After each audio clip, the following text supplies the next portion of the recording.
سیدنا عمر رضی اللہ تعالیٰ عنہ نے اپنے امیر گورنر کو دیکھا اور رو دیے۔ آنکھیں تھیں کہ ساون بھادو کی صورت میں برس رہی تھی اور بہت برسیں۔ جب بادل برس لیے دل کچھ ٹھہرا تو امیر المومنین بولے، عمیر مجھے معاف کر دینا، میں بے بس سا ہو گیا تھا۔ عمیر حمص کے گورنر تھے۔ حمص سوریہ کی سرسبز شاداب سرزمین کا جھومر، مال و دولت جہاں سیلاب کی مانند تھے کہ بہتے چلے آتے۔ گورنر کی شان کیسی ہوگی، کیسا ٹھاٹھ ہوگا۔ ایک روز گورنر عمیر رضی اللہ عنہ کو امیر المومنین کا خط ملا کہ مدینے پہنچو۔ عمر کے جن کے روب سے شیطان بھاگ اٹھے، انسان کی کیا مجال۔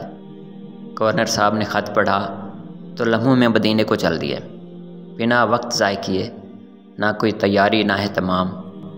سیدنا عمر خلیفۃ المسلمین مسجد نبی میں بیٹھے ہیں۔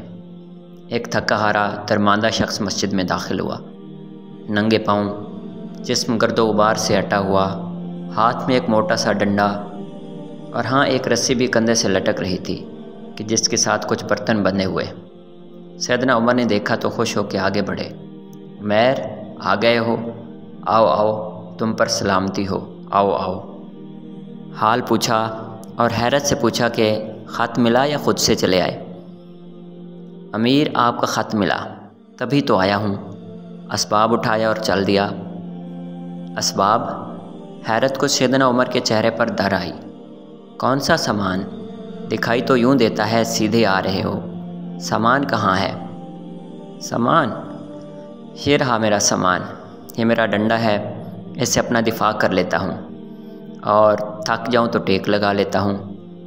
یہ میرا توشہ دان ہے، یہ پانی کا کٹورا ہے، ان میں کوئی شے بھی فالتو تو نہیں، ضروری ہی تو ہیں۔ آنسو تھے کہ سیدنا عمر رضی اللہ عنہ کے چہرے پر یوں برسے کہ جیسے آسمان سے ساون۔ آنکھیں بہتے بہتے مسجد کے پہلو میں واقع دو قبروں کی طرف ہو گئی۔ ادھر چہرہ پھیر کے رونے لگے اور کہنے لگے، اے اللہ، اس سے پہلے کہ میرا من بدل جائے، میں عیاشی میں مبتلا ہو جاؤں، مجھے اپنے ان رفیقوں سے ملا دے۔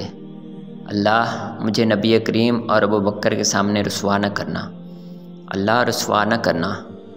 سیدنا عمر رضی اللہ عنہ کا چہرہ مبارک اپنے ساتھیوں یعنی نبی کریم صلی اللہ علیہ وسلم اور سیدنا ابو بکر رضی اللہ عنہ کی قبور کی طرف تھا۔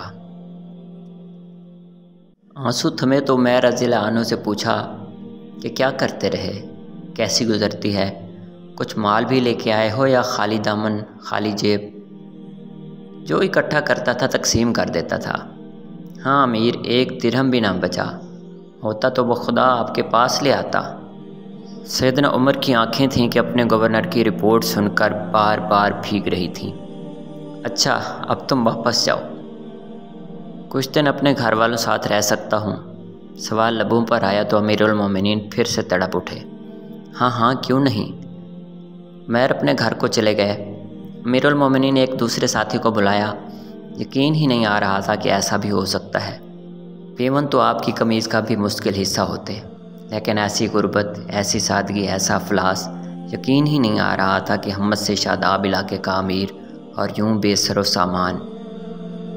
یہ درہم کی تھیلی ہے، عمیر کے گھر جاؤ، مہمان بن کے 3 دن ساتھ رہو، جو دیکھو بتاؤ، اور یہ درہم آتے ہوئے اسے دے آنا۔ حبیب عمیر رضی اللہ عنہ کے ہاں چلے گئے۔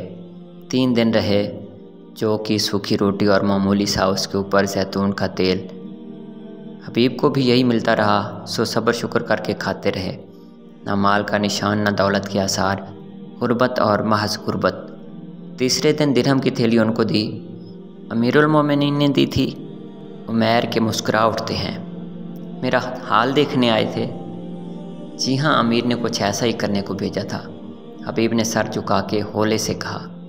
عمیر رضی اللہ عنہ نے تھیلی تھامی، تمام سکے نکالے، ایک کے بعد ایک غریب ہمسائے کو بھیجنا شروع کر دیے۔ ہاں گورنر تھے نا، اپنے آبائی علاقے کے دورے پر آئے تھے، کیسے نہ مال لٹاتے۔ سو کچھ ہی دیر میں لکھ لٹ نے سب لٹا دیا، تمام درہم ختم ہو گئے۔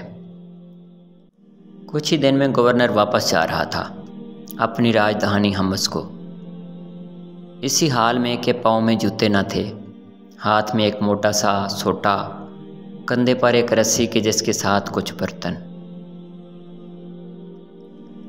ہم خستہ تنوں سے محتسب ہو، کیا مال منال کا پوچھتے ہو؟ جو عمر سے ہم نے بھر پایا سب سامنے لائے دیتے ہیں۔ دامن میں ہے مشت خاک جگر، ساغر میں ہے خون حسرت میں۔ لو ہم نے دامن جھاڑ دیا، لو جام الٹائے دیتے ہیں، لو جام الٹائے دیتے ہیں۔